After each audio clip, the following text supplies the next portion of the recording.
If it turned out that long distance running was like a group 1 carcinogen, that would be very weird. Unfortunately, it wouldn't be. What seems to be happening is that when you run a very long distance, your body is pulling all of the blood away from your organs. The cells in it start to die. Tissue has to repair itself, and that is going to increase the chances that you will get this overgrowth that's called a polyp, potentially develop into cancer. Long distance running is really hard on your gut. I know all of you have seen someone have explosive diarrhea at the finish line. And I was a cross-country runner in high school. I felt like it was traumatizing at the time, and that's the reason why I quit and I haven't run since. This link to cancer, that would be on my radar, yes. Because since then, I have become a gastrointestinal researcher, and my special area is studying intestinal repair after ischemic injury, which is loss of blood flow to the intestine, which is what happens when you run that long. Like Hank said, you have so much energy going into every part of your body except your gut when you're running. Your gut is one of the first organs to lose blood flow when it feels like your body is threatened, like when you're running. The problem with that is you have epithelial cells that are a single cell layer thick that line the entire length of your GI tract. It's literally only a few hundred microns in depth that forms the barrier between you and the bacteria in your gut.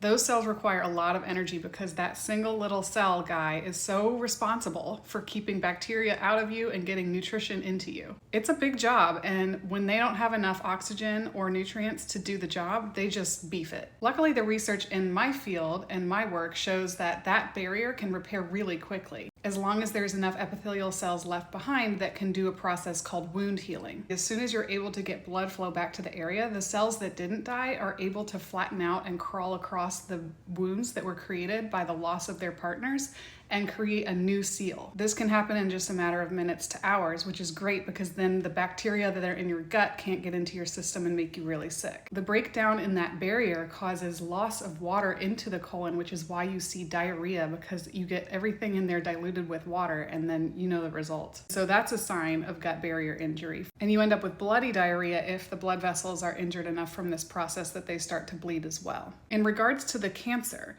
wound healing is actually a very similar biological process to cancer. The wound healing process is very carefully controlled cell replication and migration. Cancer is uncontrolled cell replication and migration. Also, this kind of a process is going to create a ton of inflammation because of the bacteria that are now exposed to your immune system. So it makes sense logically that if you're repeatedly injuring your gut with lack of blood flow from long distance running over and over again, you're going to create chronic low-grade inflammation and wound healing over and over and over again. And chronic low-grade inflammation in almost any system in our body is well known to have high rates of inducing cancer. And then add to that, as Hank pointed out, this repeated wound healing process over and over again is going to increase the risk of overgrowth and then polyp formation and then maybe even cancer. There are a lot of other things that cause injury to your gut, things in the environment and things that we eat. So we're all at risk for this, and it's all about just knowing what the risks are and trying to reduce and mitigate those risks. But if we're somebody who knows that we're at increased risk either because of our family history or because of the sorts of things that we're doing to our bodies